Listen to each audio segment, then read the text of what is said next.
मोदी सरकार का नायडू पर दांव, नीतीश को छोड़ नायडू का मोदी ने हाथ पकड़ा। मोदी नायडू की दोस्ती देख भौचक्का हो गए नीतीश। अब क्या करेंगे नीतीश कुमार?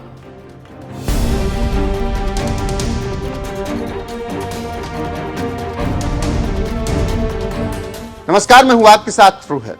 अगर आपके पास ताकत ना हो तो वही करना पड़ता है जो दूसरा कहे, क्योंकि लोकतंत्र में जिसके पास बहुमत नहीं वो सत्ता के बाहर है और जिसके पास सत्ता है उसके पास बहुमत है। ऐसे में 240 के पास अटकी मोदी की गाड़ी को नीतीश नायडू खींच रहे हैं और इसमें सबसे ज्यादा चतुर नायडू निकले, क्योंकि नीतीश पर मोदी को भरोसा नहीं। इसीलिए नीतीश कभी आगे तो कभी पीछे खिसकते रहते हैं। लेकिन नायडू अपने सांसदों के बल पर अपने राज्य आंध्र प्रदेश के लिए मोदी से वो बात मनवा रहे हैं जो कभी मोदी मान ही नहीं सकते थे। लेकिन कहते हैं ना कि जब आपकी मजबूरी हो तो कोई भी कुछ करा सकता है। आजकल नायडू यही मोदी से करा रहे हैं, क्योंकि मोदी को सरकार चलानी है और सरकार तभी चलेगी जब नायडू खुश रहेंगे। ऐसे में जो भी बात नायडू कहते हैं दिल्ली झट से स्वीकार कर लेती है। अब उसी कड़ी में एक खबर आ रही है जो काफी चौंकाने वाली है। जी हाँ, 4 दिन पहले प्रधानमंत्री मोदी आंध्र प्रदेश के दौरे पर थे और यहीं पर भाषण देते हुए प्रधानमंत्री नरेंद्र मोदी ने उत्तरी आंध्र प्रदेश पर विशेष ध्यान देते बुनियादी ढांचे के विकास के लिए बड़ी घोषणा की और चंद्रबाबू नायडू को 2 लाख करोड़ रुपए से अधिक दे दिया, जिसके बाद गदगद नायडू खुशी से झूम उठे। साथियों, आज नए विशाखापट्टनम शहर में साउथ कोस्ट रेलवे जोन मुख्यालय की भी फाउंडेशन रखी जा रही है। आंध्र प्रदेश के विकास के लिहाज से ये बहुत इंपॉर्टेंट है। लंबे समय से एक अलग रेलवे जोन की मांग हो रही थी। आज ये स्वप्न साकार हो रहा है। మిత్రులారా, నేడు విశాఖపట్నం నగరంలో సౌత్ కోస్ట్ రైల్వే జోన్ ప్రధాన కార్యాలయానికి పునాది కూడా వేస్తున్నాం. ఆంధ్రప్రదేశ్ అభివృద్ధి దృష్ట్యా ఇది చాలా ముఖ్యమైనటువంటి కార్యక్రమం. ప్రత్యేక రైల్వే జోన్ కావాలన్న డిమాండ్ చాలా కాలంగా ఉంది. అటువంటి కళ, ఈ చిరకాల కోరిక ఈ రోజు నెరవేరబోతుందని తెలియజేసుకుంటున్నాను. साउथ कोस्ट रेलवे जोन का मुख्यालय बनने के बाद इस पूरे क्षेत्र में कृषि और व्यापार से जुड़ी एक्टिविटीज का विस्तार होगा। इसके अलावा टूरिज्म क्षेत्र और लोकल इकोनॉमी को भी प्रगति के नए अवसर मिलेंगे। సౌత్ కోస్ట్ రైల్వే జోన్ యొక్క ప్రధాన కార్యాలయం అయిన తర్వాత మన ఉత్తరాంధ్ర ప్రాంతంలో వ్యవసాయం మరియు వ్యాపారానికి సంబంధించి కార్యకలాపాలలో విస్తరణ జరగబోతుంది. ఇంతే కాకుండా పర్యాటక రంగం మరియు స్థానిక ఆర్థిక వ్యవస్థకు కూడా కొత్త అవకాశాలు లభిస్తాయని తెలియజేస్తున్నాను. आज यहां कनेक्टिविटी से जुड़े thousands ऑफ करोड़ के प्रोजेक्ट का उद्घाटन और शिलान्यास भी हुआ है।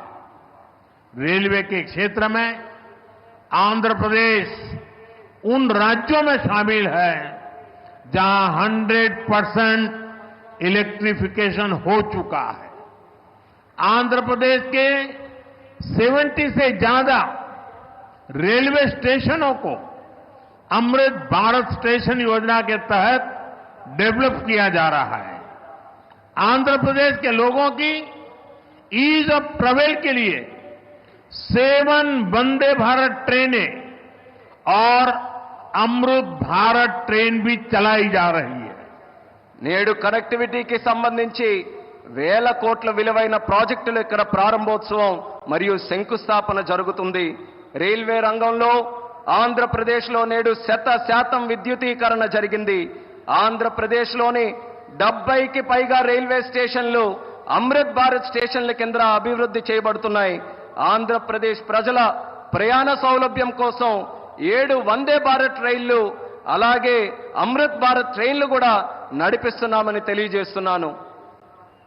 साथियों, आंध्र में ये infrastructure revolution, better connectivity, better सुविधाएं, इनसे पूरे प्रदेश का लैंडस्केप बदलेगा। इससे ईज ऑफ लिविंग और ईज ऑफ डूइंग बिजनेस बढ़ेगा।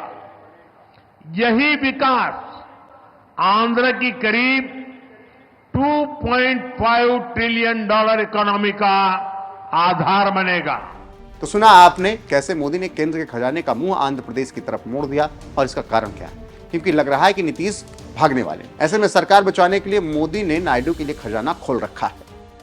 इतनी बड़ी सौगात नायडू को देने के बाद मोदी को लेकर विश्लेषकों के कान खड़े हो गए हैं और कहना शुरू कर दिया है कि क्या नीतीश कुमार के अलटने पलटने से परेशान मोदी अब नायडू से दोस्ती पक्की करना चाहते हैं?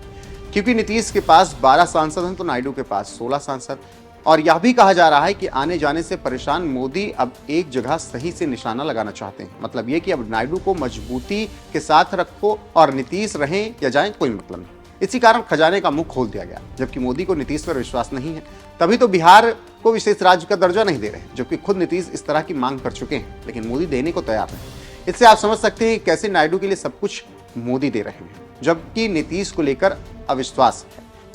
और यही कारण है कि मोदी के पास नीतीश रहें या जाएं कोई फर्क नहीं पड़ रहा है, जबकि नायडू रहें इसके लिए कुछ भी करने को मोदी सरकार तैयार है। देखना होगा कि इस 2 लाख करोड़ के बाद नीतीश क्या करते हैं और क्या वो मोदी से कुछ डिमांड रखते हैं। फिलहाल जिस तरीके से आंध्र प्रदेश के लिए मोदी ने खजाना खोला है, उसके बाद देखना दिलचस्प रहेगा कि इंडिया गठबंधन में कौन डिमांड करता है केंद्र सरकार से। फिलहाल इस खबर पर आपकी राय क्या है, कमेंट में जरूर बताएं।